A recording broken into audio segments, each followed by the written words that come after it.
Lauren asked me to do a little bit on what bullying is, but the main talk is what schools should do. And after I go through what bullying is, it'll make sense to focus on schools. This is 2 days or a week's worth of material condensed down to 2 days to 1 to an hour and 15 minutes, whatever.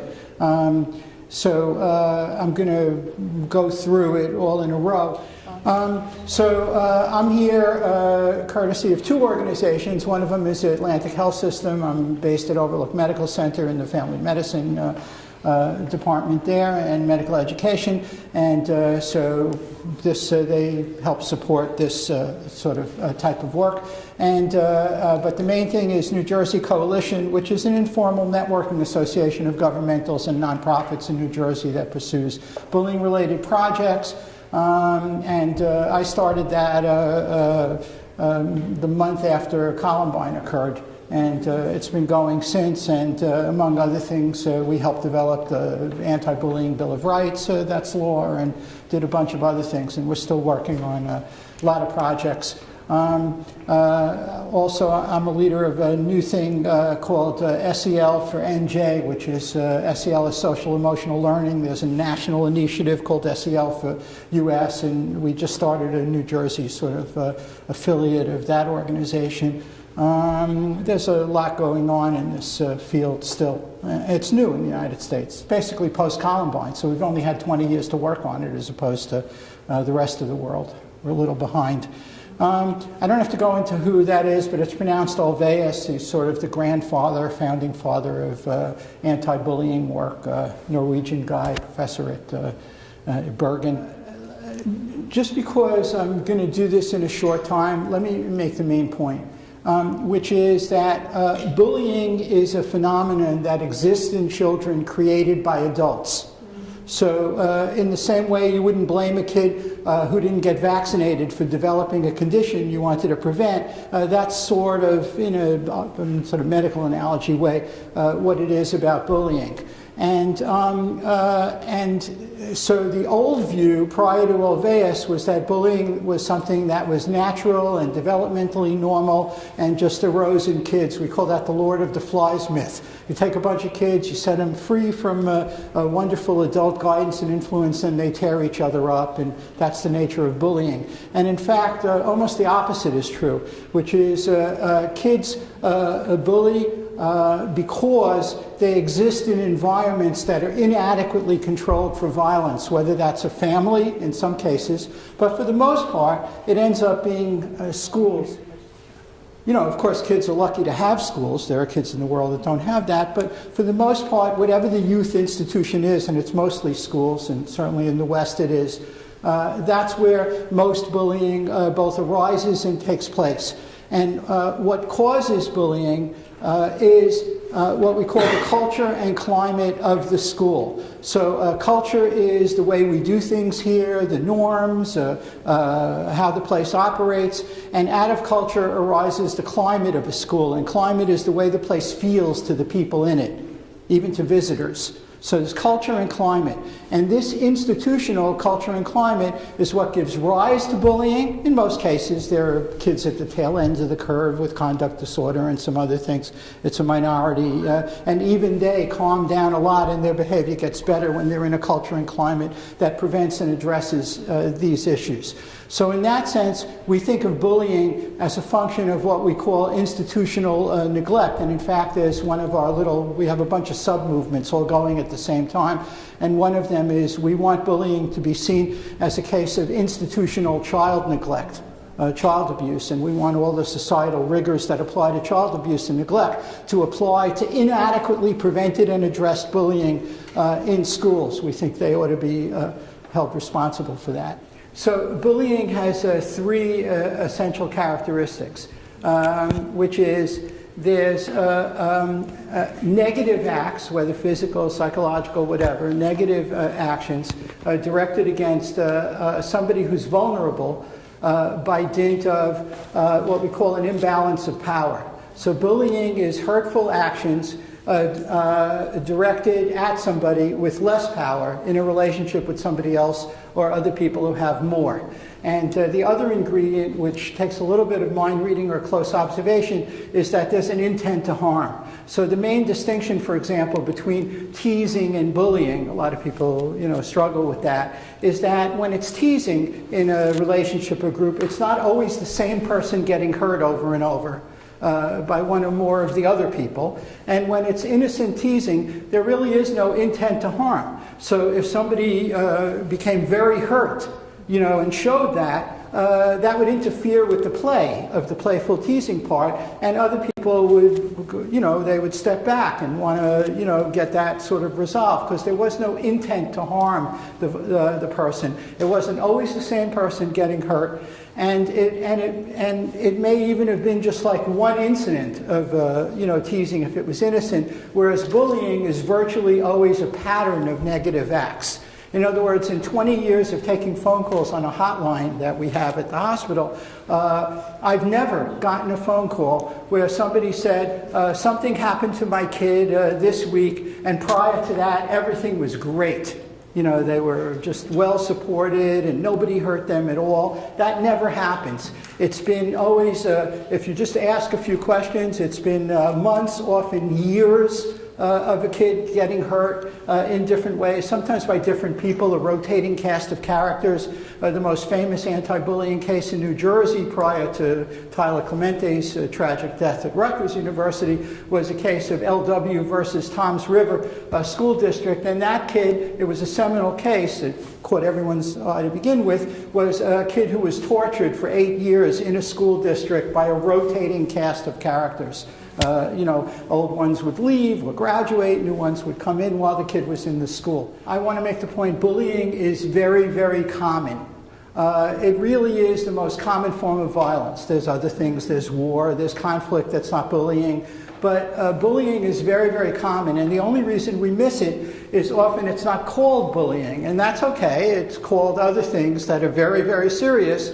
But, for example, when women at the military academies or in the military get sexually assaulted or otherwise hurt, it is sexual assault, rape is rape, all those names are well-deserved, but it's also bullying. More power in the military academies, for example, where this was a pretty, maybe somewhat ongoing to this day problem. It was almost always freshman women being hurt by upper-class men, more than one often. There was power imbalance, there was intent to harm, it was bullying. And the same thing, hazing. Hazing is a form of bullying. It's fine to call it hazing, especially in New Jersey by law. There's hazing, it has its own sort of territory, but it's also bullying. There's a culture and climate in the team, the athletic department, in those situations, like in Sayreville, other things, where this was not adequately prevented. It wasn't adequately addressed when it was occurring over the course of years with different people involved. It was hazing, yes, but it was also bullying. And all the major organizations at the leadership level understand this. If you talk to the New Jersey Interscholastic Athletics Association, they understand it. Same thing with all the other organizations. So bullying is very, very, very common. But we only started paying attention to it in the world basically in the late 1970s, early 1980s, when Dan Olveus really started working on this, produced groundbreaking findings, which have been replicated, not all, and totally. And in the United States, Columbine. So April 20th, 1999. And that sort of created the attentional focus that we're still in the midst of to this day.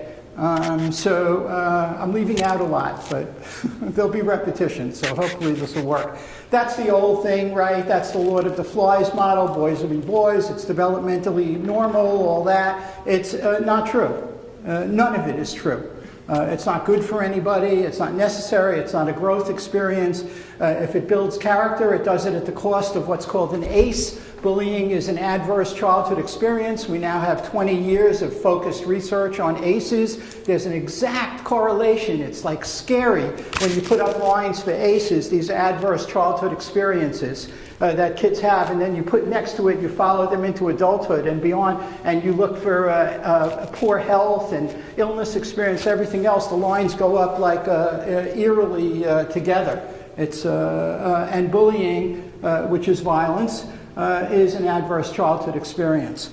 The point I'm making is that this is important. It's not just another issue. In fact, I'll just jump to this, and then maybe we'll be able to pass by whole slides because I'll have covered it already extemporaneously.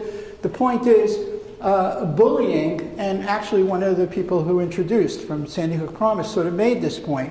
Those of us who are advocates in the anti-bullying field believe that actually all other issues are secondary to this one, because we believe that these years that we spend essentially locked up by law in buildings in which violence is inadequately prevented and addressed is formative and shaping for the rest of our adult lives. So you could tell me about any issue you want, including the current environment that allowed this guy to be president, or the enmity between people with different stances. No matter what issue it is that adults find themselves grappling with, including the way in which race continues to be addressed in the U.S., all those kinds of things. The seminal influence from our point of view is those formative years that kids spend in schools. So let me just roll on from that. So there's that. I gave you that already, right? You see that? Okay. I gave you that. Okay. This is just obvious, right? Direct or indirect, psychological, physical. We learn a lot of things from the women's movement, against violence. So this is an understanding that's essential there. It's essential for this as well. Physical, psychological, equally harmful. It's just if it's physical, you could die, but, it's very harmful either way. And notice that it includes things like exclusion, rumor spreading, all that kind of stuff. You can hurt kids a lot of different ways, and they do get hurt a lot of different ways. So here's, I gave you this already, the differences between teasing and bullying. It's not friendly if it's always the same kid getting hurt. You see that? Right? I gave you this already, right? We'll move on. Prevalence, I'll just say prevalence, low estimates. You could end up with low figures depending on how you define it. Usually it's a couple of times a week or more, kid getting hurt, in one of these ways. Sitting alone, eating your lunch all the time alone in a cafeteria would qualify if it goes on and it's repeated. A lot of different ways for this to occur. Prevalences are anywhere from 8% up to the usual estimates we use are 30%. For kids getting hurt, but you often get figures of 60%. It depends a lot, like with all research, on how you define your terms and what you look at exactly. And by the way, the thing about weapon carrying studies have been done, all this stuff just in the last 20 years or so. We used to extrapolate from Oveus, or I used to present things as hypotheticals. I don't have to do that anymore. There's been an explosion of research. When I first started, you could look on PubMed and Medline and all that, look for bullying stuff. You found virtually nothing. Now there's an explosion of research, and these points I used to make speculatively I can make for sure. One of them is that when you look for the cause of weapon carrying, almost all the weapon carrying that kids do when they bring weapons to school is because they feel inadequately safe. They're carrying weapons anticipating that they might need it in order to protect themselves. So there's all that. Cyberbullying, by the way, is not so different. There's a little myth about that because it's so attractively publicized because it's techie. But almost all electronic forms of bullying have to do with relationships in the real world. It's usually the same towns, the same school buildings, kids that know each other. This whole thing about a predator from across the seas, it's uncommon. What's common is that electronic forms is an extension of and rolls back to affect what's happening with regular in-school, in-person relationships between kids. There's the New Jersey Anti-Bullying Bill of Rights, it's a good law. It's not a great law. A lot of the things we tried to get into the law, the lawyers wouldn't let us get into it, so I tried to have it be pattern and not incident, and the lawyers said no, there has to be incident in there. We wanted disciplinary measures to be specified. We wanted money. We didn't get it. And I'll just jump ahead to make a point here.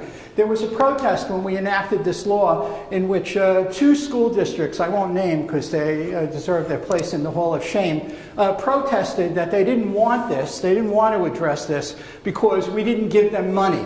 And the answer for that is that you don't need any money because this is what it means to be an educator. If you're an educator and you have a thing called a school, you are preventing and addressing violence, period. And you need to do that first and foremost and continuously in order to make everything else work that you're doing. And it's not as if we've, mastered how to do schooling, in this country. If you read Arnie Duncan's new book, How Schools Work, you get a pretty eye-opening picture.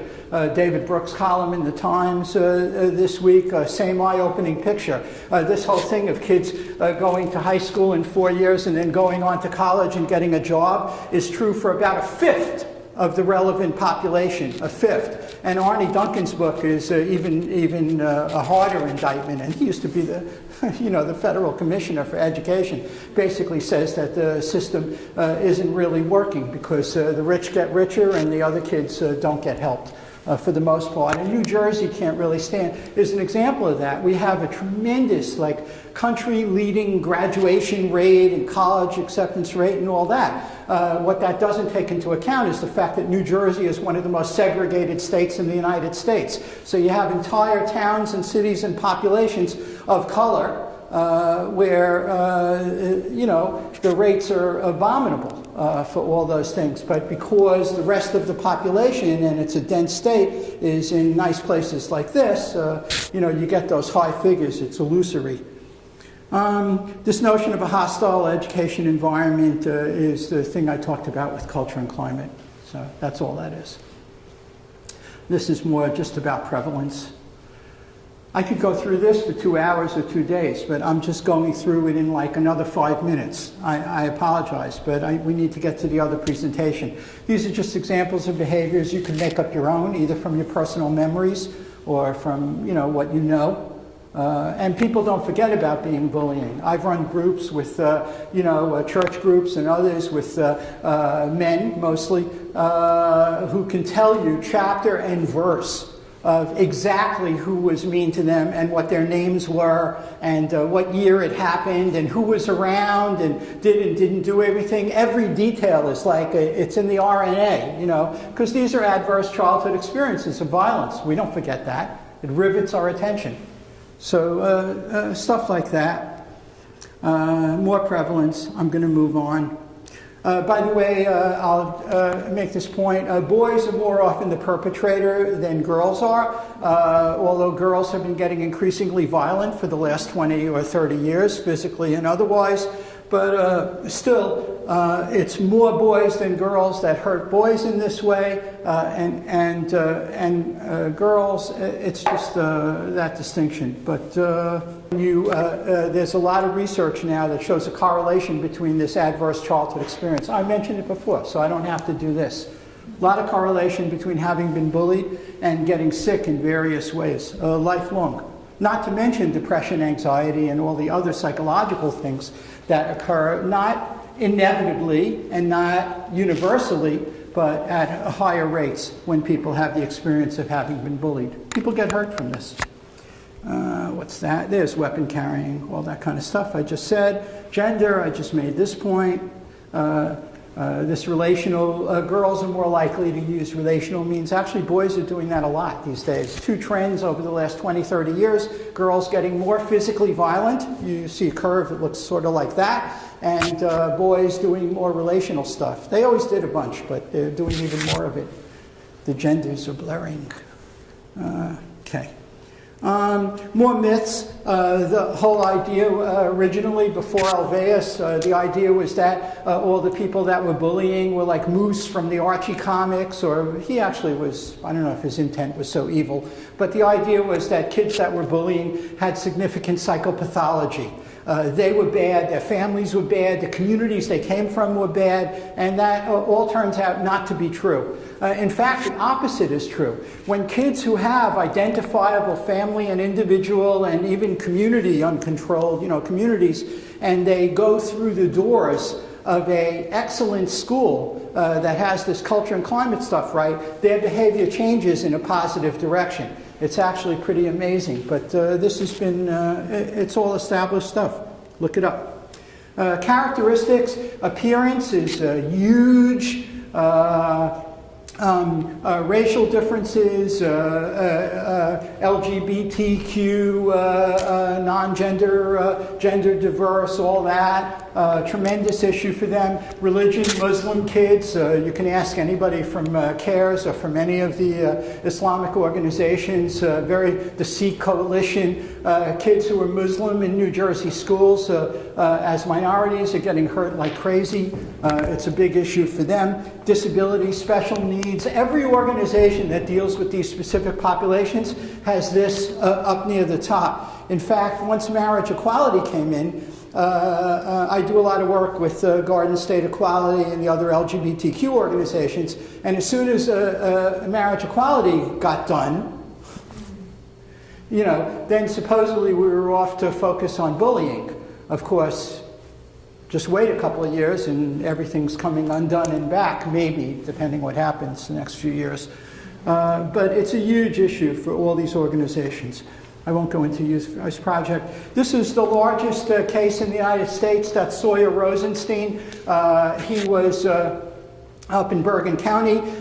He and a bunch of fellow bright, beautiful kids were repeatedly targeted by kids with more physical power over the course of time, and Sawyer did a very clever thing. Generally, we don't advocate that parents of kids who are bullied spend a lot of time writing letters and emails and all that, mainly because we're not Dostoevsky, so it's hard to write stuff that doesn't get used against you later because you didn't write it precisely right. But Sawyer was a beautiful writer, and he created a whole years-long series of emails detailing what was happening and sent them around and everything else, and then eventually he got beat up and paralyzed. He's paraplegic, and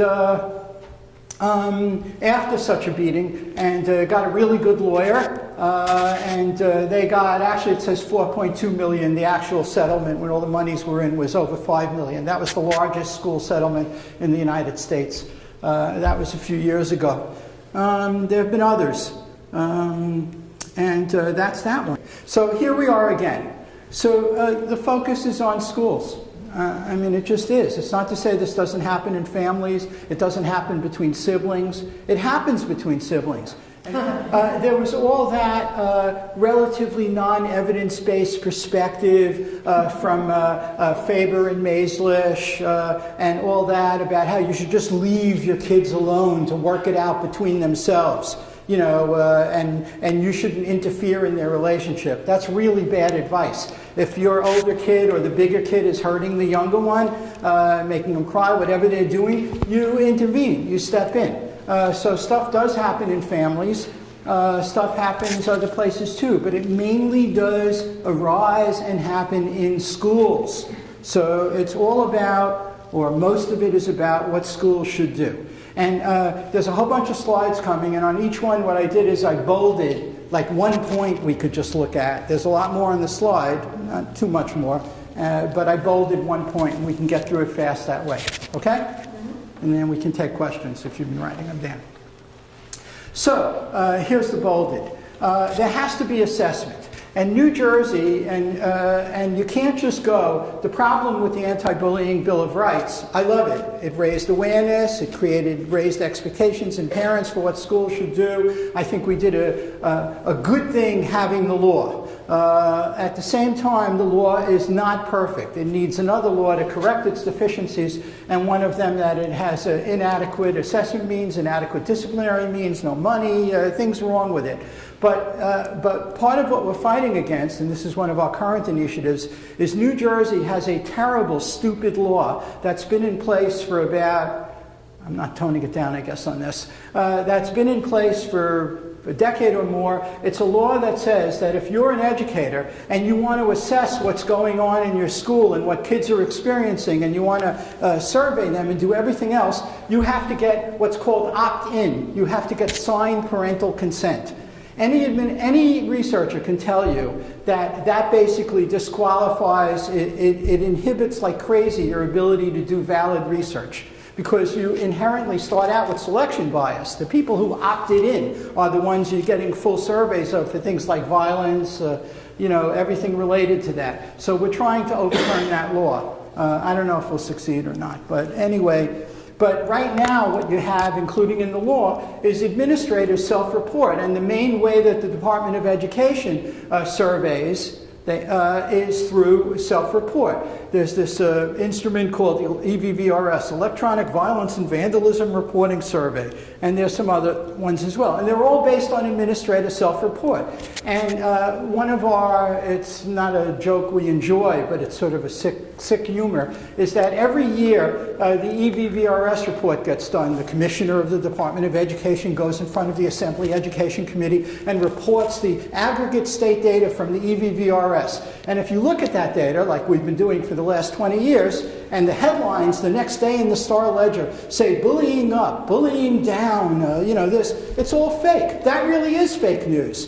Because if you look at the data, about half of all the school districts in New Jersey report that over the preceding year covered by the EVVRS, there was 0 to 2 incidents of harassment, intimidation, bullying, violence, vandalism, anything. I have a research director for the coalition who has a wonderful quote we've been using for 10 years in our press releases.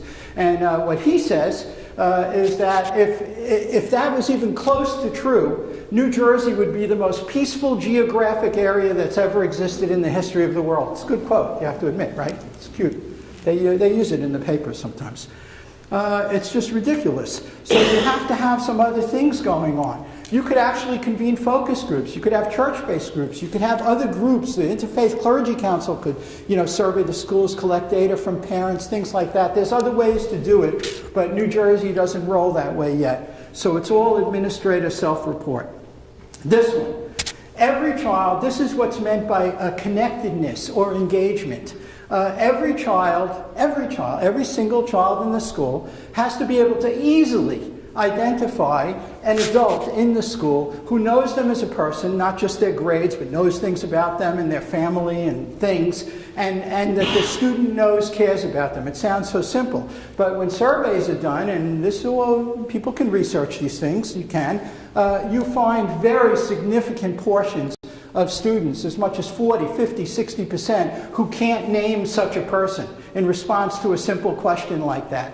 Those kids are not connected to the school. They're not engaged adequately in the life of the school. They don't have adequate support, and yet that's common. This needs to occur. This is de minimis. You have to have somebody like that. And in fact, every parent and families as a whole, have to be able to easily identify somebody in the school they feel like is for them and their advocate and so forth. And often that's not true. And all this other stuff on the slide also has to be true. I just don't have time to go into it. There has to be positive relationships everywhere you look. It's like the acting as if thing. You're all parents, right? Pretty much, maybe not all. So you know that your kids do not care in the slightest about whether you and your partner are having intimate relationships. They don't care whether you are existentially happy with your life. Kids could care less about that. They want polite, pleasant, friendly relations in the home.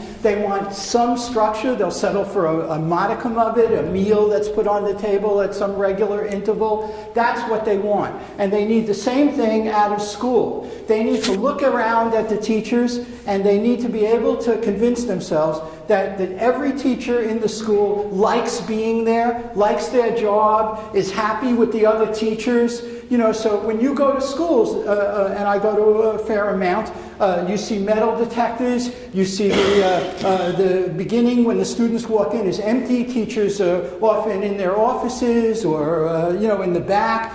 No, what needs to happen, and there's programs that do this, that study this and know it works. Responsive Classroom, if you're familiar with it, great organization. You need all the teachers out in front of the school, happy with each other, smiling, greeting the students. Ideally even making personal comments. Hey, nice shirt, just like mine. If you know something, you could say it. Did a good job last night at the concert. I saw your game. That's what you need in order for kids to feel good about being in the school. Positive relationships everywhere they look. What did I highlight here? Isolated children. Positive, proactive peer relationships. These are powerful, again, things that you have to have operating in order to adequately prevent and address bullying and violence and engage kids. What else is on the slide? Yeah, takes part in activities. Yep, all this. Yeah, and SECD, social emotional character development for all students. Collaborative learning. Collaborative learning. Who's teachers? Any teachers? Teacher, teacher, teacher. Yeah, so when you took your education courses, you know the collaborative learning model, right? Jigsaw, all that. Those models work. They're evidence-based. One of the strongest lines of research in modern social psychology, Elliot Aronson and his students and disciples and all that. Collaborative learning. You break your students down into groups of 6. You have them all work on a project together. Each student specializes in something else. They get together with their other peers in the other groups. They hone it. They bring it back. You get a collective grade. You can still get extra credit, individual credit, but you do collaborative learning. And when you do that, not only is there no decrement in learning, everybody learns and performs just fine, but you get a huge uptick in relationships, social and emotional stuff. So why isn't that the main mode used in all schools? Is it? You tell me.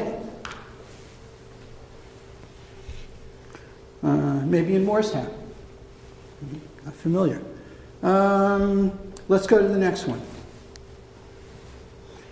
What did I highlight? Isolation. There are kids eating lunch alone, doing things alone. There are kids who don't belong to anything. Every October or November, you have sign-up day, don't you, in Moorestown? Kids come, you have the tables out, a school newspaper, a cooking club, all the things you can sign up for. The day after that day occurs, every school in New Jersey has a database beautifully available. You can then have a meeting with all the adults, put the data up on the board, and you'll see all the kids. You have every kid's name, and you see who belongs, signed up for 3 things, belongs to 4 things, belongs to 2 things, belongs to nothing. There are always kids, a significant portion of the kids in the school, who signed up for nothing. They don't participate in any of the clubs. Sometimes they have to run off and work after school, but something has to be found for them to be engaged and active in the school, working off that database. And the way you do it, and it's the same thing, by the way, about the engagement thing, like every kid has an adult mentor who cares about them, you basically assign somebody. You are the principal. You have a district superintendent. You get all the union's not going to fight on this. You have whatever the number is, 100 teachers? How many teachers in this school? I'm putting you on the spot. I don't know. You have whatever the number is, you take at the very least those kids who signed up for nothing, and you assign them to teachers. And ideally, the teacher, as part of their performance evaluation or some bonus or some extra time off or something you can come up with, gets credit over the course of that year for engaging that kid in something, engaging them. Especially this. Staff composition doesn't reflect the community. How many schools are there in New Jersey where most of the teaching staff is white and the student body is almost entirely African American? If you have that, I'm not saying you can correct that overnight. We ought to be working on it like crazy, and we don't. But the point is, even if you can't correct it, at the very least recognize it. You say to yourself, whoa, we have a mostly white staff and we're mostly serving an African-American student body. We better find ways to lean over, triple backward to express our interest, support, knowledge, and we got to be the most active, toward that community relations. But that mostly doesn't happen. I'm not saying it has to be Black Lives Matter. That wouldn't be a bad idea. But really, there ought to be something like that. Same thing. You have Muslim kids. You don't have a Muslim school staff. You have to do things so that you're out front, strongly supportive of that community. The easy one, it's not even a stretch, is LGBT. Partly because of still, attitudes about that. You have a hard time in most schools finding a teacher, a popular teacher, who's out, fully out, and functions as a mentor. Every school in New Jersey, ask Listen or Garden State Equality, every school in New Jersey doesn't even have a gay-straight alliance. There are schools in New Jersey in which no staff member in the course of the year goes to the annual conferences and meetings of GLSEN, the Gay, Lesbian, Straight Education Network, is involved with Garden State Equality, Q-Spot, other organizations. That has to happen. When organizations that work with LGBTQ, and these days kids don't even label themselves, but when groups of such kids visit schools as part of a project, they walk in, after 10 minutes they say, it's not a friendly school. They don't see signage, they don't see obvious mentorship, they talk to the first kid they see that they're interested in talking to, and that kid doesn't know what teacher in the school, is the advocate, and there should be more than one. That slide. Yeah. Parent-teacher meetings. You have 400, 500 parents. What's the average attendance at parent-teacher association meetings? You've gone to them? How many people are in the room? 30? 40? Where's the other parents? The annual budget meeting gets the highest attendance, you know that, but there's 40 people in the room. There's 400 adults out there. Where are they? The school needs to take responsibility for that. The easy thing is to blame the parents. They're not interested. It's a bad community, whatever the story is. That's not it. Why didn't somebody from that school call the marketing graduate, the MBA program marketing professor at Rutgers, and get one of the students assigned to help develop some kind of marketing plan to promote attendance at the PTA, PTC meetings? Why is there only one meeting, held at a certain time? Why aren't there multiple repeat meetings? Why aren't the meetings available on the web, or, phone in and audio? There's means that could be done if it was seen as a problem. But it needs to be seen as a problem. Somebody needs to take a look at that and say, oh my God, we only had 40, 50 parents at the meeting. There's 350 parents who aren't here. This is a severe problem. Let's find a way to go get them. Let's go hold a meeting out in town near where they live, so they don't even, I don't know. You'd think coming to a school wouldn't be that big a deal, but, whatever it takes. Parent support groups, statewide Parents Advocacy Network, which deals with kids and families with special needs, will tell you that many schools don't have any support groups, peer support groups for parents of kids with special needs. That'd be what we call at the hospital a no-brainer. Things you shouldn't even have to pay attention to. It should happen automatically. Every single school having adequate, robust peer support for parents of kids with special needs. Not so. This communication with parents Even under the law, it's thin, it's bureaucratic, it's legalistic. It's like an episode of Law and Order. There's been an HIV report, we're investigating. Often the parents don't even get that communication. We investigated, and it wasn't HIV. It's like a form letter. The communication is very thin. And getting ongoing follow-up communication, very thin, often non-existent. Same point I'm making now. No form letters. What's here? Patterns. I made this point already at the beginning.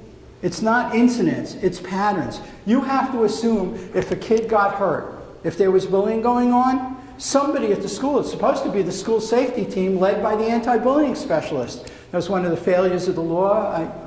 We couldn't get everything we wanted. They made it 2 meetings a year.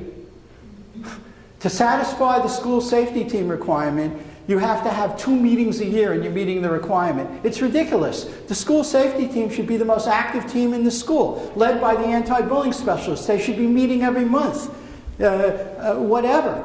And examining, at the very least, examining every incident of bullying that occurs, to scrub that incident, to make sure that partly why that incident occurred isn't because there's some gap in the school culture and climate. A kid got bullied because other kids thought the kid was effeminate? Do we have a culture and climate gap in our school in regard to adequate support for kids with, who are gender diverse? Assume patterns. Yeah.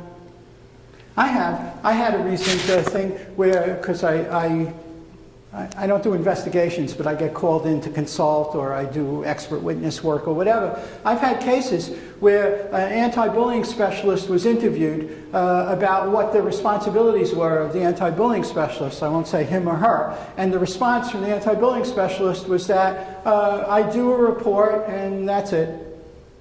Really? And the lawyer actually said to the person, well, what responsibility do you have for the safety and support of kids in the school? And the specialist said, I don't have any. And that's a school where there were, they say there were school safety team meetings, no minutes. Like back at the hospital, we have this thing, if you didn't chart it, it didn't happen. No minutes. Run across that frequently. Don't assume that having, programs. Anti-bullying programs, still in development. I studied and we published a review, an article on it. Others have a lot. Some are better than others. Having a program is not the solution. It's fine to have a program, but again, this is Educator 101. You shouldn't even need to bring in a specialized anti-bullying program. And if you bring in an anti-bullying program and the culture and climate in the school is not strong and the teachers aren't engaged and feel good and so forth, it's not going to work anyway. There's a researcher in Australia, Ken Rigby, he does lots of studies of this stuff. He says you could do a simple 10-question questionnaire for all the teachers in the school and ask them really sort of pointed, tricky questions to see what they understand about bullying. And then he can correlate the score he gets back from the teachers with how well the anti-bullying program worked. And if the teachers hate the principal, if there are other problems like that, your programs aren't going to do too well. Negative teacher modeling and behavior.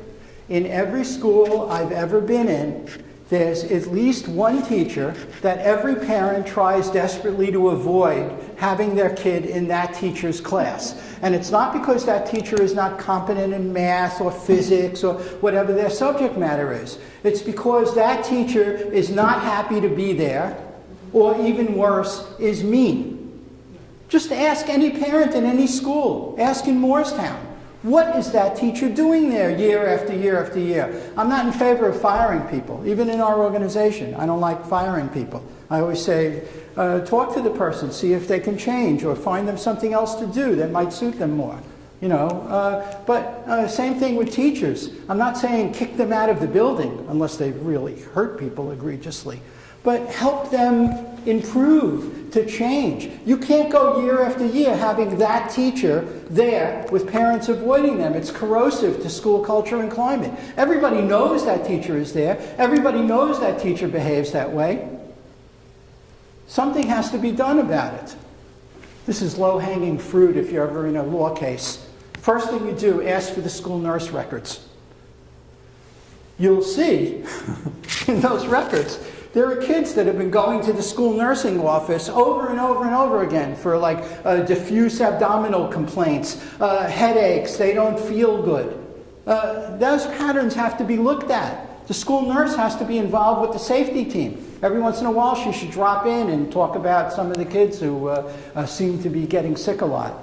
And some kids, you know, have diseases and things they're getting sick from. But a lot of it is this. It's like in the ER. You know, a huge percentage of people who come in, you know, with heart symptoms are having anxiety attacks. Well, kids are going to school nurses with things like that. Yeah, and no zero tolerance. This is like a trick question. You could do a test. If you're ever talking to a principal or something about their school and they actually let the phrase zero tolerance escape their lips, that's like an indicator that they don't know about this problem and what to do about it. It's like in a horror movie. You would turn to the side and you would give a scream face. Because zero tolerance is essentially racist. This has been well studied. Heck, the American Psychological Association years ago published a paper on this. An official statement of the American Psychological Association: don't use zero tolerance policies. They're invariably directed more hurtfully against kids of color or minorities than any other kids in the school. You know, the consequences are way out of whack without adequate educational supportive approaches having been taken first. It's a terrible idea. Zero tolerance policies. Wow. Yeah, there are kids who hurt other kids and are hurt themselves as time goes on, and that is a smaller population of kids that need individualized attention. Really need a lot more support, a lot more attention. You can hone in on them. You can do more individual work, you know, with them. It's a minority of kids. And high-power kids, by the way, also bully other kids right below them in social status in order to acquire more power. If we had more time, I'd do some of these trick questions to the audience, but one of them is, we sometimes say, what do you think happens to the popularity of kids that hurt other kids? Does it go up or down? It goes up. What? It's seen as like a, what? They don't want to go against that person because yeah. Well, it's seen as like a leadership quality, like strength. Even adults often admire it. If you wanted to get popular tomorrow, more popular than you are now, and you're a kid in school, you can just go do that. And what, by the way, what happens to the social popularity of the kid that's hurt? Yeah. Blaming the victim, you know, what did they do? Why did they behave that way? They're annoying, you know, whatever the story is. It's all wrong. You have to increase supervision. You could just ask the kids. Every kid in your school can tell you exactly where, geographically, in the school, kids get hurt the most. They could take you right to the scene of the crime. Stairways, hallways, the little corridor that goes between the auditorium and back where the kids put on their costumes for the school play. You know, these are all areas, if you feel vulnerable, you avoid. Locker room without adequate adult supervision. There are locker rooms that don't have coaches or adults in them. School bathrooms. Bullying-sensitive architecture in new school buildings, if you get to build one. You put the staff bathroom right at the entrance to the kids' bathroom. You know, with a separate locked entrance or whatever, but you want that kind of flow. Have a staff member on a table outside the bathrooms. Get some presence and supervise some areas where you know this stuff takes place. Yeah, legalistic, law and order. Kids who have been hurt actually are routinely asked to, like, make a statement, write a statement, or parents are asked to write something. The ABR doesn't require it. Verbal is fine. Kids end up feeling as if they were in like a police station rather than an educational institution. Oh yeah, this one. Conflict resolution is wonderful. It doesn't work for bullying. Conflict resolution for bullying is if you have somebody who just got mugged out on the street, and before the person who mugged them is even arrested, you bring the mugger and the muggee together so they can work out their relationship problem. That's what almost destroyed the family therapy movement in this country, because some therapists were so sort of full of themselves that they were bringing women who were beat up together with the people who beat them up, and they were trying to improve their communication. Doesn't work. Conflict resolution, bringing kids together, even bringing kids together who've been hurt. You bring all your kids together who've been bullied, you're going to stigmatize them like crazy. They're going to feel bad, and no matter how wonderful your leader is. And if you bring kids who bully together with other kids who bully, you end up with prison dynamics. They empower each other and get stronger and share techniques, and it's not good. Same thing.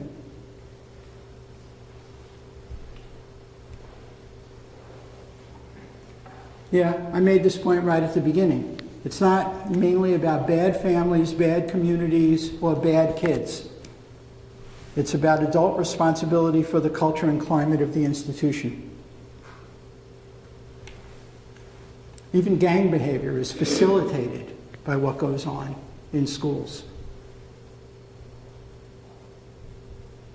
Weapon carrying, I mentioned already. Bringing the kids together. All this, no good. You always have to look for patterns. You have to look for patterns. If a kid's been hurt by a group of girls that hurt a kid or kid, those girls did not just hurt that kid. Those girls are hurting other kids. Somebody who knows them, like I said before, they have it on a teacher has it on their performance eval to know one of those girls, and another teacher knows another one, and they're known already. You're not starting from scratch when an incident occurs. You have to take it for granted there's a possibility those kids are hurting other kids. That has to be understood. And you have enough adults in the school who have a good sense of what's happening. You can find out. We talked about this. Yeah. You have to find strengths in every kid and then honor those strengths. I do some talks in Maplewood. I tell them, you have half the editors of Marvel Comics living there in houses close to each other. Go to them. Get them to come to the school and have the kid who loves comics but doesn't have other strengths greet them. You have to do that. We tell the physicians in our residency program, if for every patient you're ever going to see, you have to find something positive to affirm, notice and affirm about that patient. Otherwise, you're not going to be able to work with them. You could fix them if they're unconscious, but if they're actually talking to you, you got to affirm something. It's the same thing with kids. Adult mentorship, we talked about this.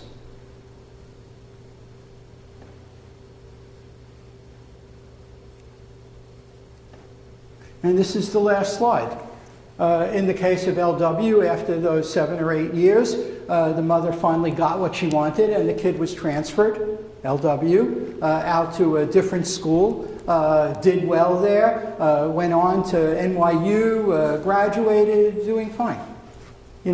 With lingering after effects for sure. I'm not trying to comment on him personally. The point is, it's a last resort, but it's a reasonable last resort.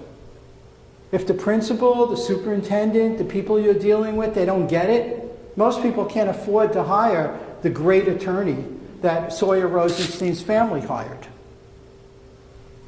But, so you might have to change schools. It's hard to change schools, actually, without a lawyer. Schools don't want to pay for that, and even to get transportation and so forth. But, you're fighting for your kid's life. So, you'll do anything, right? So, it's 10 after 8.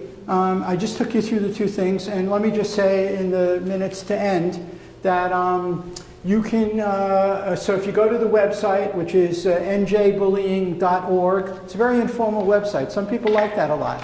It doesn't have all fancy, you know, bells and whistles. It's just about 100, 200 pages of Word documents, not protected in any way. So you could scroll through it. There's even a section called presentations. My old presentations are on there that look sort of like this. I try and update it. Maybe a newer one's on there. So you could access all this. And also, I believe on there is our school climate document from the new, before it was SEL for NJ, we were NJ SHAC, New Jersey School Health and Climate Coalition, supported by the United Way. And we have a document on school climate and culture. A version should be on the website. You can go there, you can access any of that info. Phone numbers are on there, you can call. There's a lot of available information. You don't even have to pay for it. It's just free. So feel free to go and look. So that was an hour condensed from a week to 2 days to an hour. So I'm sure there's a ton of stuff we didn't get into and didn't cover and whatever. But if you have questions, we can try and answer them. Okay? Yes? Say it again? I'm going to start off with like a simple question. But the movie Wonder, have you seen the movie Wonder about the little boy that has a facial deformity? I'm familiar with the book, not the movie. Okay, well then even better. Do you like that as something to expose children to? Do you think it's helpful? Well, here's the thing. The thing is, what kids are looking at, first and foremost, is they're looking at what goes on when they walk into school, or preschool, or after school. That's what they're looking at. And the family, of course, whatever, but that's really what they're looking at. So if you have a wonderful school, then fine. You can add subtlety and nuance and empowerment and everything else through appropriate, media and events and, things like that. But if you have a school where kids don't feel safe like they ought to, don't feel safe, included, supported, inspired, don't feel that way, and you show them stuff that heightens, their feelings about these issues, it's really not going to be helpful. It's like, in fact, it's sort of disheartening. For those of us who are anti-bullying advocates, and I realize I'm speaking in a church, the fact is that a lot of kids lose faith over this issue. Because a kid who's being bullied or hurt or excluded or targeted, whatever, if they have any religious feeling, because their parents they see, see the power, there, those kids go to bed at night praying. They pray to God that the next day when they wake up and they go to school, things will be better. And when things are not better, day after day after day, kids lose faith over that. And the contrast is agonizing. To go to church on Sunday, or mosque, or synagogue, whatever day of the week it is, I know the church thing best. When you go to church on Sunday and you see all these adults, being peaceful and saying good things about the way the world, ideally works, and then you go into school on Monday and it's run by adults. Some of the same adults that were there in the church on Sunday that your parents know, and the school is not like that. It's a very, very disheartening experience. It creates a sense in kids, especially as they get toward 10, 11, 12, the ages, sensitive to hypocrisy, the teen thing. You create a contrast like that in your community between the way Sunday is and the way Monday is. You are setting your kids up to disconnect and see the hypocrisy more than is good for them in what happened on Sunday. So my answer to you is it depends. Makes sense. So the question of culture and climate. Culture is what it is, right? The climate is And I guess if you made it a healthy climate, is that you're willing to recognize your weaknesses and where you need to make it stronger. Well, that would be more like the culture. The culture is the norms, how we do things, the rules, how we operate, the way the hierarchy rolls, and treats everybody under them, what the kids, that's the culture of the place. Okay. And out of that culture comes this secondary phenomenon. We often use it as a shorthand. We say school climate when we really mean school culture and climate.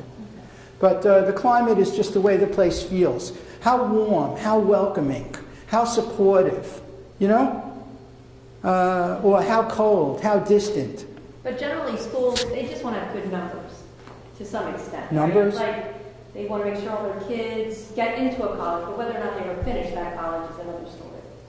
Yeah, and also, I don't know that all schools want to get all their kids into college. When you see... But when we look at the way they grade schools, it's like in the top, grades or... Well, here's the thing. So how do you account for the EVVRS? Right. So, and the lead theory, it's not even a theory, it's sort of like a fact, if you live in New Jersey. Why is the EVVRS like that? Why is it so bad at recording, imaging reality? Because if you honestly report your HIB incidents and all the other stuff, and the mayor and the superintendent in the next town doesn't, You look back. yeah, it's going to affect your real estate values. The mayor's going to come knocking on your door the next day and say, "What did you do?" So you need to have a statewide process. The problem with New Jersey is that New Jersey is like a set of feudal kingdoms. Moorestown, Westfield, all these little places. Directives come from the Department of Education, and often they get, if not literally round-filed, that expression? No, I can Well, figure it out. a trash can is like that, round-filed. Even if not literally round-filed, take it with a grain of salt, because this is our town. We do things our way. It's New Jersey is a tough place to govern. But I'm just saying it's a problem. Yeah, people, everybody needs to be honest all at once. So you have to ensure accountability, across the system. It's doable. We have a project, Garden State Equality, with some funding just this past year, so we're sort of moving, called Teach and Affirm. It's all cute names at Garden State Equality. It's Teach and Affirm, Map and Expand, Engage and whatever. So Teach and Affirm is a project. Garden State Equality has about 100,000, 150,000 dues-paying members who you can engage and call out for demonstrations. And, this is where you get the power from. And the idea is to create in every town in New Jersey, or every district, town might be too ambitious, create in every district in New Jersey a community-based assessment team. CBAT. And you have anchored by Garden State Equality members, but also with other people, special needs, Autism Speaks, you get all the organizations, and you have people who live in those towns in that district, and they start systematically assessing the schools on various parameters that you create. With the help of Rutgers and other experts, you create a checklist and, start doing that. Get that information out there, statewide. Maybe that would help. It's a problem. Understood. What else? Yes? You mentioned in the beginning about funding. Funding? And asking for money. Yeah. And that did not work out. And I'm just curious, there's the nice to have of what schools should do, and then there's the reality of what can be done with the resources available. Even some things that are required aren't being done. So I'm just curious about that, like the financial reality of offering all of these things, which should be offered, that should be part of the culture, but the reality is the teachers are maxed out as it is, and there's too many kids, and all of this. Every profession complains about that. I can tell you that physicians complain about all the things that society expects them to do. Every profession has that basic complaint. but I would suggest to you that everything I had up there on the slides, every single thing, is basic educator 101. It's, to me, and also, look, you know, talking to an anti-bullying advocate, if you took care of this issue, test scores would shoot up like rockets.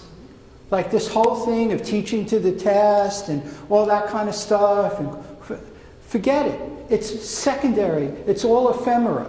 If you had every kid in your school, to the extent possible, engaged and supported and identified and community linked and all that kind of stuff, you did all the SEL stuff universally, social and emotional learning, character development, emotional self-regulation, you know, teaching relaxation and meditation skills from early grades on, you know, doing all of the things, if you want another website to look at, CASEL, the Collaborative for Academic, Social and Emotional Learning, filled with tons of research, Edutopia. This is not de novo stuff that I'm telling you. This is stuff that's well established with research in the realms of social psychology and all these other domains I'm talking about. It's not unknown stuff. And if we now have studies, I used to say this speculatively 20 years ago, now there's research. Test scores would shoot up like rockets, like rockets. Kids are performing right now, at whatever level they're performing, with half their brain paying attention to what's going on around them and how safe and secure and supported they are. And some kids are so bright and have so much power in them, and there's so many of them, and they're living maybe nice lives, they're getting good grades anyway. But if you took care of this issue, you wouldn't have to teach to the test. I agree, but that's how schools are funded and how they are graded. Well, So there's a I'm just curious. I agree. I was in a state that was very much the guy, PBS, positive behavior intervention supports, and school counselor under the ASCA model, American School Counselor Association, which attacked 3 domains: the academic, the social emotional, and the career exploration. We had, because it was county-run, organized, top-down, we had 2 weeks, which was training, and we would be getting together with our own schools to look at these climate. It was also opt-out, not opt-in. So it's a matter of manpower, top-down training, a lot of expensive training to pay then the educators for the training, to get it embedded and to get it yearly, because then you're writing new goals, and then ways to track that, because of course hopefully you're achieving and then moving toward. So I know Moorestown now really big on our strategic plan with SEL, and we brought in the panorama survey. We've talked about it's more been perceptive data now, and I know we did have an adult parent feed, but it's just constant training, constant education, and constant time, which we know we don't have. So it's a different, having been in a different state and coming into this, it's a challenge. I do know that we do have the climate survey, which we are allowed to give. It is Department of Ed approved. It is created by Rutgers, and it is approved by NJ Legal One. And we have Legal One coming in doing all of our HIP training often. So, I mean, we do have the ability to do it. At least in our district, but I know every district's different. So how would you summarize your main point? So it's How would you, time, in a money. sentence? Time, money. So you feel that the stuff that, I like PBIS, I have no problem with it. The school climate survey, I think is okay. Our research director thinks it's fine. I was able to find the kids who weren't connected in any way, Yeah. and I could connect them then. with the Yeah, adult so let me ask you a learning. question just for sake of time, because you described a lot. So all the stuff that I was just presenting, do you in the end feel like it can't be done without money? Without a big infusion of money? I don't think it's money. I think it's evolving and understanding. It's a couple years process. Yes, but do you So feel it's- like it can't be done without a big infusion of money? I'm setting you up in a way, because I would disagree. But No, I think it's finding ways to Yeah. to embed that training and education yeah, in. it's doable. This is doable. This stuff is doable. It's doable as part of being an educator. It doesn't even literally have to be PBIS. You know, It can be anything that's what PBIS is fine. It's essentially a flavor of the year or the, you know, whatever, it's fine. I'm very familiar with it. There's a lot of methods that are fine. But from the top down, these are places that can be gotten to by educators with the appropriate leadership. And by the way, on the money end, those two school districts that sued, so Christie wrote a check for $1 million, and, which is nothing, but that took care of the suits. But the point still was for them to protest about this, you know, in that way. I thought it was, just my opinion, I thought it was shameful. But anyway, another question? Is it true that if schools report HIB occurrences, they lose funding? I heard that generally. Say it again, what? If, I heard this before, this is exactly how it was told to me, so it might not come out. Yeah, it's okay. What is When it? schools report substantiated HIB cases, Yeah. they lose funding. I've never heard that. Never heard that. They're Okay. obligated to report it, so Yeah, every state. they have to report. Every school district in the state would be losing funding. Okay, Yeah. then that was just, Yeah, I've never heard that. okay, good. I mean, they don't, you know, look, there isn't enough, you know, money, you know, put into the education system, like there isn't enough money put into infrastructure, like there isn't enough money put into other things that really matter. But nonetheless, I believe that this isn't a question of money. This is a question of having the understanding and the will to make life better for vulnerable and hurt kids.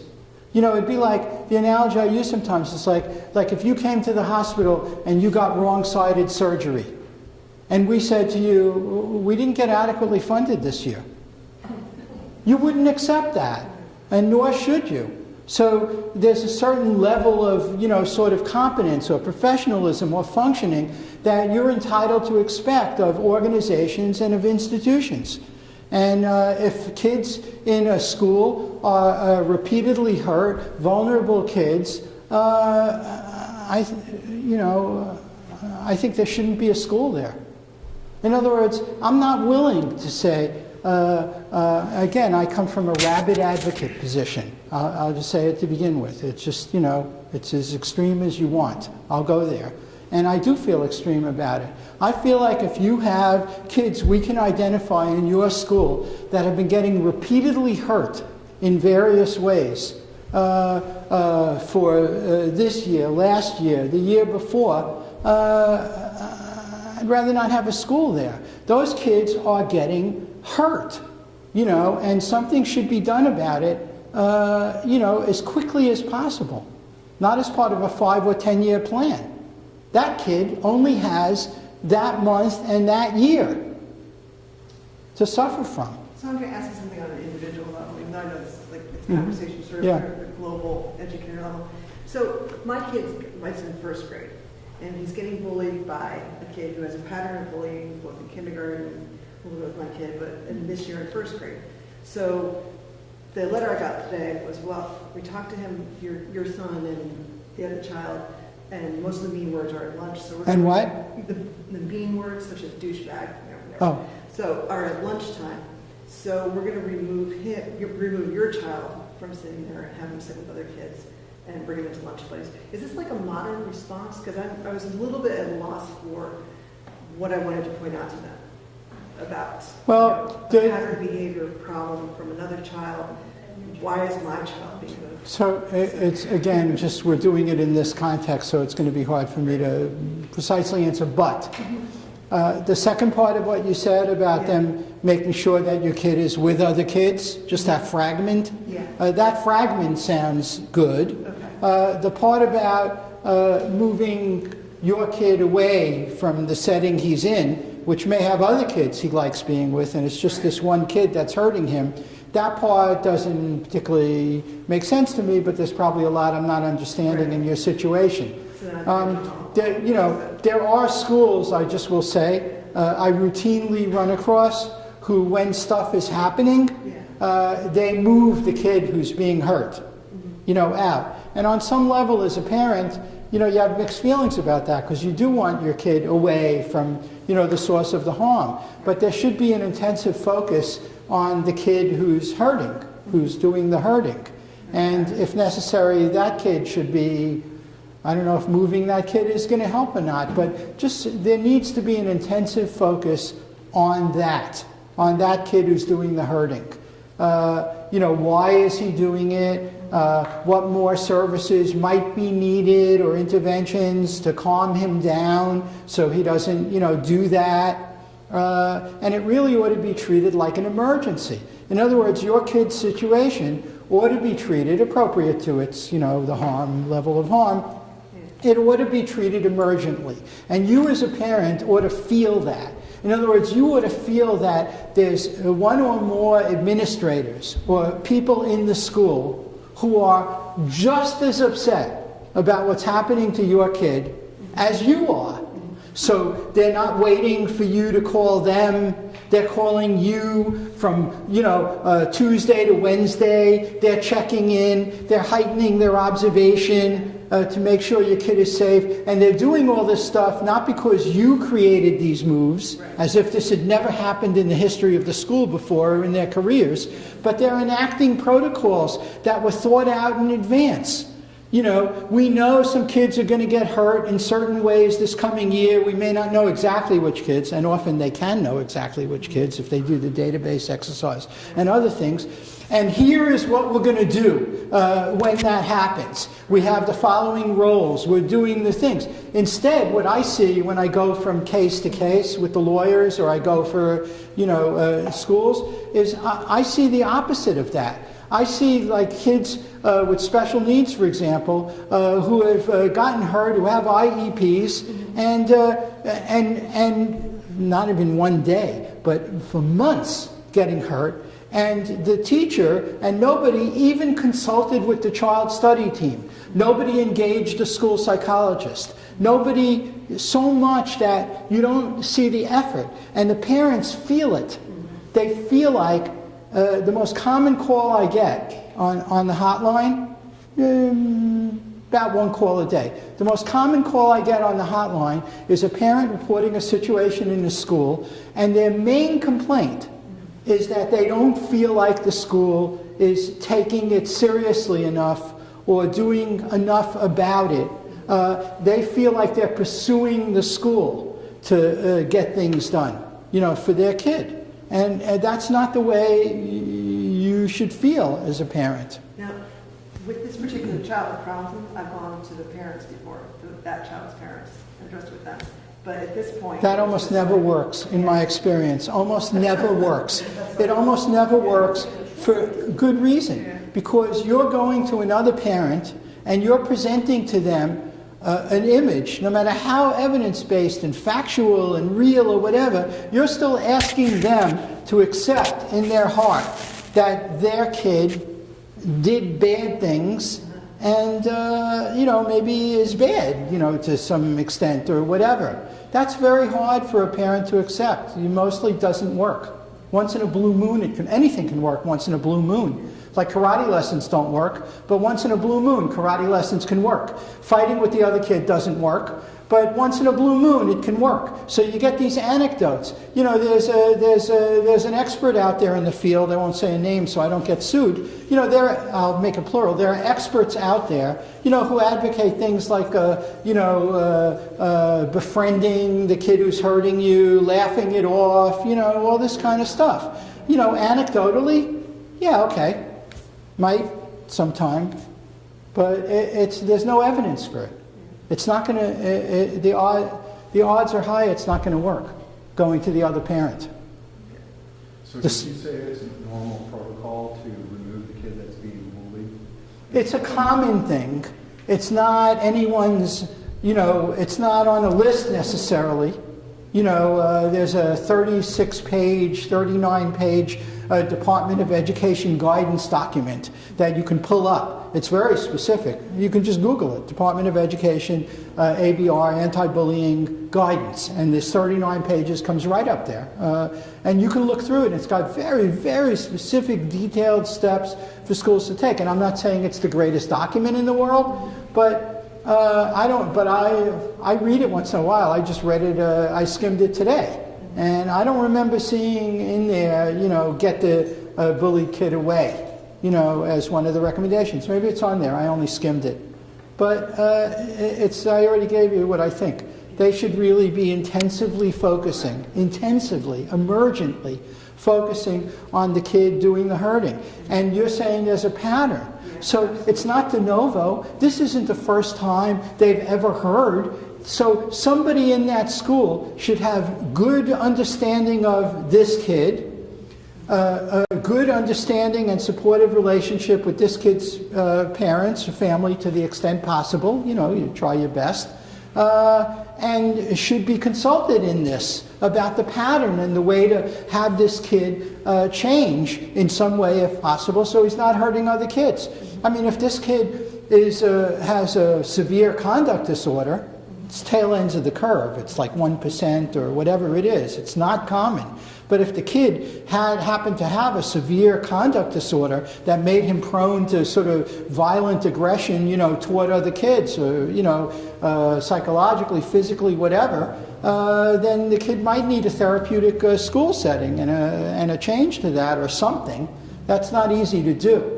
But I'm just saying, as a parent, you should feel like there are people in the school who are sweating, who are trying as hard as they possibly can to help you and your kid, because they understand completely, how devastating it is. That's all I'm saying. You should feel that way. You're entitled to. And you shouldn't have to pursue them. They should be calling you.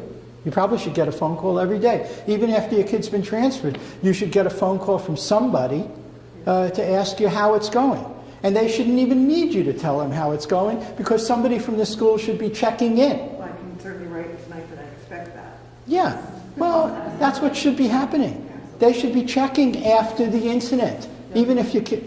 It seems there's often not a response unless you use the term bully in a letter. So You have to get super assertive. I don't want to say aggressive, but you have to get super assertive. I had a question about confidentiality. I had a friend, I'm a social worker, so she approached me last year when her kindergartner was getting routine physical aggression towards her and lifting his skirt up and calling names. And she had gone the steps of emailing the teacher, emailing, the support staff person. I don't know how far she took it, but it basically was a long figure eight journey to finally get help for her daughter. And she said, if I'm remembering correctly, that when she was saying, okay, this student in her class has had a pattern of behavior, is, is aware that this child is causing the difficulties, but because of confidentiality, she couldn't get any insight into this child is receiving support weekly. I get the confidentiality thing, but as a parent, in putting myself in her shoes, I would want to know. I'm not a lawyer, but I have contact with a lot of lawyers who advise our coalition, and the lawyers who advise our coalition, and they actually give open talks about this at work I do with the State Bar Association, they say that FERPA, which is the Federal Confidentiality Law, is very over-interpreted by schools. That there is more information that they could provide, not about the kid's diagnosis necessarily or exactly what psychiatric services he is or isn't getting, but all lawyers say that they ought to be able to tell the parent, give you enough information about what kinds of measures they take in situations like this so that you feel very comfortable that you understand the extent of their effort and the kind of shape their effort takes. And they can do that without violating the specific confidentiality of the kids involved. They have to make an extreme effort to make parents and kids feel okay.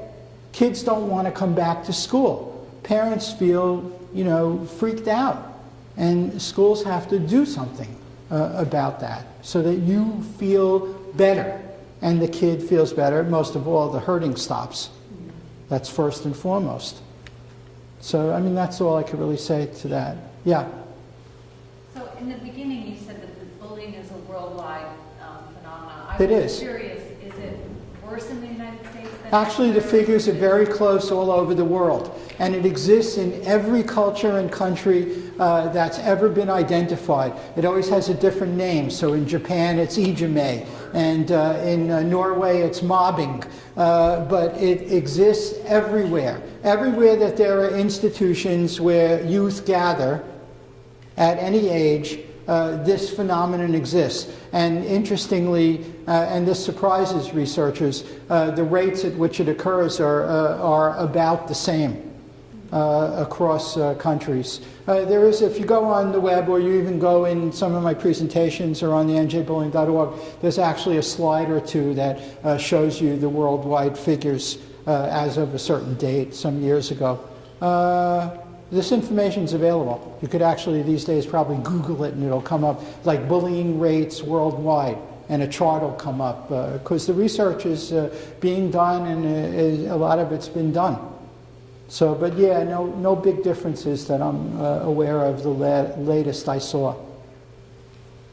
Yeah. So what was bullying called 40 years ago? What was it called 40 years ago before That's always Alveus? happened. Would you agree Well, that there's always been bullying? Yeah, Tom Brown's school days, you know, go back to the, whatever, 1800s. Yeah, it's always occurred. Offhand, I think the word bullying has been used for a long time. A long time. I'm not sure, you know, there are other words, I guess. When I was a kid growing up, I don't think they called it bullying. Well, the thing is, this wasn't an issue that was attended to. In other words, you have to define it as a problem in order to sort of pay attention to it. If you think it's the way kids are, and it's developmentally normal, and that's what the expressions like boys will be boys means, right? If you think that, you know, this is some kind of, you know, mating ritual, you know, pulling on hair or whatever, and you think it's developmentally okay or normal for boys to behave a certain way and girls to be mean or whatever, you're not defining it as a problem. And you're not going to look at it in that way. It's interesting, but that's all it is. It really wasn't until Alveus started working on this. He started out doing Rorschach test research on youth in terms of aggression. But then they had what happened is it's a tragedy-driven field. They had 3 10-year-olds, I think they were all 10. They were all latency age, that age, if you know that term. But they were all about 10, and they all killed themselves within a space of a couple of weeks or months. I don't remember exactly. I used to know all this stuff by heart. But they killed themselves within a very short time. And the newspaper, and they all left behind either notes or other people who knew why they did it. And in all 3 cases, they did it, they themselves related what they did, or other people said this about them, to harsh treatment by peers in school. So this became a big journalism thing in Norway. And Norway is different than the U.S. because their equivalent of the federal government controls all the schools. They write a countrywide curriculum that the schools pursue. It's just the way Norway is. When was it? What? When? This was in the late 78 or 80, something like that. And maybe I'm wrong, 81, but I think it was 78. So the government got a lot of pressure from journalists and the public, do something about this problem. And they found Alveus, who was a professor, psychologist at Bergen, and they said to him, do something. And his response to them, I've met him. The first thing we did 20 years ago was we brought Alveus here to New Jersey, and we had him meet with like 200 legislators and leaders and, you know, teachers and, you know, lawyers. So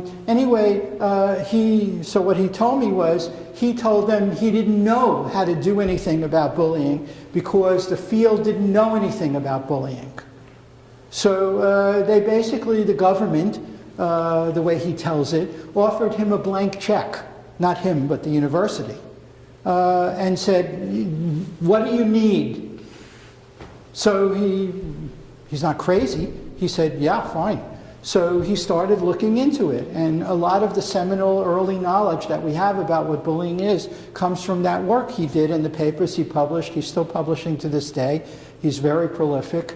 And, not all of his papers are perfectly replicated, and his Ulvaeus bullying prevention program is not the solution. Again, no program, including his, is the solution, because 51 to 99% of how well the issue gets addressed, no matter what program you're using, has to do with the principal, the superintendent, their deep understanding of the issue, their passion for addressing it, and how they treat their teachers, and within the limits of union stuff and all that, and what the culture and climate of the school is like. I mean, it would be great if a principal in any school woke up in the morning and said to themselves, geez, I don't have any teacher on my staff who's out and gay, who just open about it and just, and like mentoring and, whatever. Could there be something wrong with the culture and climate of the place led by me? Do I have a properly supportive attitude toward gender diversity? I mean, that would be a big deal. And principals and superintendents are very highly, they're usually pretty highly skilled. High up on the interpersonal scale, high up on, all these things. Bright. I know a lot of wonderful ones. But even the wonderful ones I know, none of them did that. So, it's a problem. Do you have an opinion on 13 Reasons Why? Yeah, same thing that we said about wonder, which is, kids can be influenced. I mean, suicide is always the worry people have about that is, does it promote suicide and kids kill themselves? And I think there is some support for that idea of suicide as a contagion and influence phenomenon. But suicide, fortunately, is uncommon. It's not common.